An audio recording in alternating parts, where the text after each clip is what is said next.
So today at Rebuild the Block, we're going to talk about the process that our clients have in designing their dream home and how that relates to the custom home building process on the back end.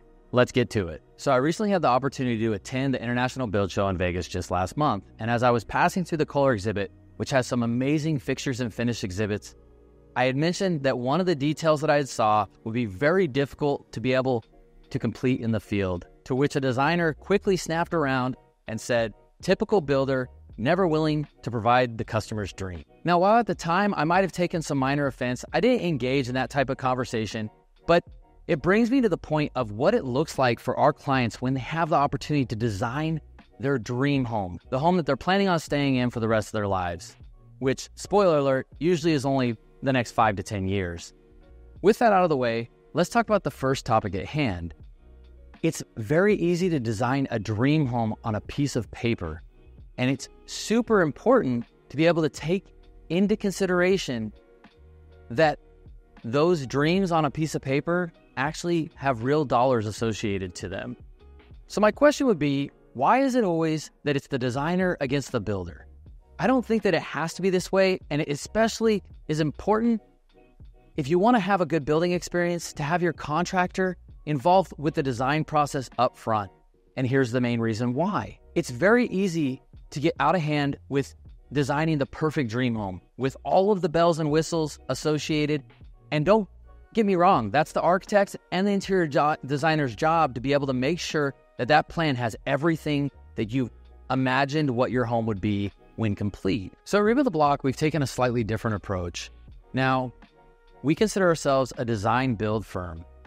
However, we don't actually handle architectural design and interior design in-house because we want to team up with some of the best companies in the Valley to be able to handle what they do best for our clients.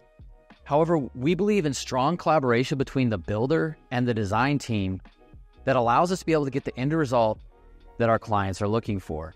Just recently, I was sitting in a client meeting, and one of the most pertinent questions that had been asked to me in the last year was, after our design meeting with the architect, how much money did we just add to that project? To which my response was, after looking at the red lines, you probably added about $150,000 to your project. And this brings me to the point of good design. In short, it's easy to get everything that you want onto a piece of paper, onto an architectural set of plans, onto an interior design set, as well as a landscape architecture set.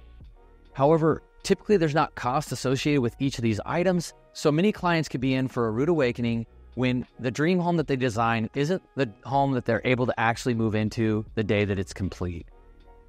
Now, this is why I find that it's super important to be able to have a collaborative nature that allows you to be able to understand what your client needs and how it fits into not only the budget, but also the return on investment in which they are building their custom home. So you've heard me say in other videos, one of the key things that Rebuild the Block is focused on is ending the negative stigma of the residential building industry. And we feel like by being involved with that design up front, it helps to curb a lot of the negative aspects of building a custom home.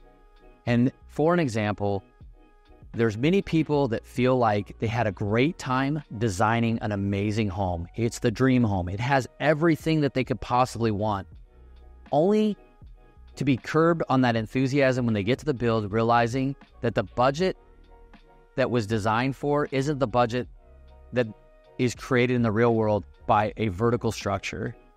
And we at Rebuild the Block are focused on collaborating early on in the process so that there doesn't become a disconnect and disappointment once they actually get to the... So if you're looking to build your dream home, I highly recommend looking at the full picture of the process, not just the design up front, but how that design is going to come to fruition and give you all the things that you desire in a custom home that is within the budget and providing ROI for the neighborhood and the location in which you've selected to build this custom home. We appreciate you following along at Rebuild the Block. We look forward to collaborating with any designers and architects that are in our area that will allow our clients to be able to make their dream a reality. And as always, have a great day.